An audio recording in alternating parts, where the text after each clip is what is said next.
Hi, welcome to another episode of Silver Fox Scotland. And there's another one. There's another sleazebag MSP.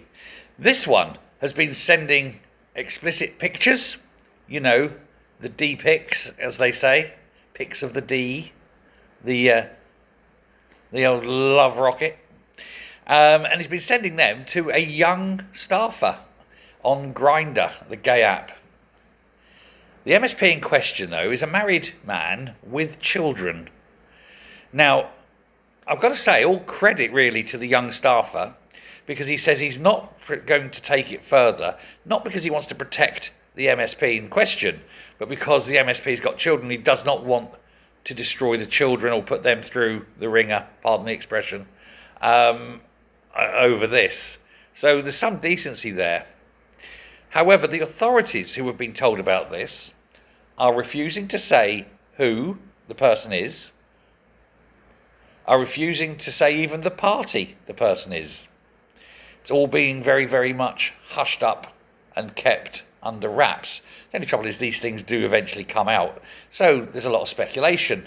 Now, I'm not going to say names. It's not Colin Smith, by the way. It's not him. He's already on the books, isn't he, for the images of very young people, as well as the potential for having that camera in the toilets to look at members of the Holyrood Parliament there. Not him. It's another one. Now, speculation, of course, is there. Who do we think? Well, it could be any of them, let's be honest. But if I was going to pick, I would suggest it's going to be Labour. Because, well, they're the ones with form, aren't they? Now, of course, this is only speculation. I'm not saying it, and I'm not saying a name. I've got an idea.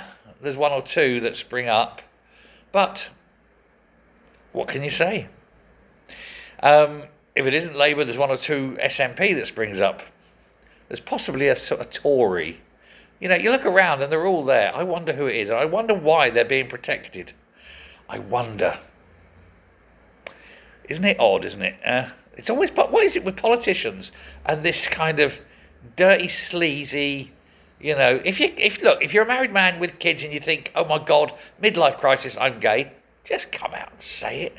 Or if you're not going to come out and say it and you're going to keep it undercover, under wraps and say, well, okay, I find that thing attractive. And I'm not shaming. I'm not shaming. Sexuality is your own business. I don't care. I care about the hypocrisy. Tell your wife, at the very least.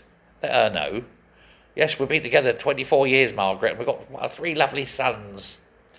But I'm going off to shag a young man that I've met on the internet. You know, I've sent him a picture of me dick. Oh, I'll work with him. He's lovely. Come on. Come on. We need to know who it is. He needs to be outed. Not the young man. The young man can stay quiet and hidden. But when you're getting the hypocrisy like this, these people are supposed to be representing us. But I'm not a hypocrite, and I don't want to be represented by one.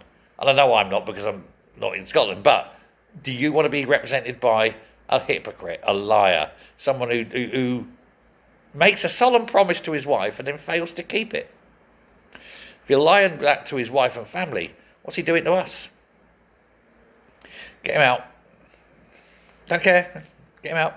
If he broke up from his wife and said, well, actually, no, it's me, and I've realised I'm gay, or I've had a change of, you know, my attraction or whatever, nobody cares. Literally nobody cares.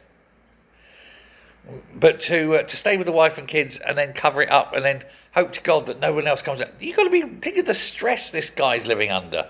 He can't be making informed and decent decisions for the future of Scotland when he's constantly thinking, what if someone outs me? What if someone outs me? Oh my God, what if the pictures get out? Oh my God, my life's like, what's my wife going to say? You're too busy thinking about that. You can't concentrate on your day job. Resign. Whoever you are, resign. Find someone to cuddle and enjoy whatever you find down there. Thanks very much. Bye.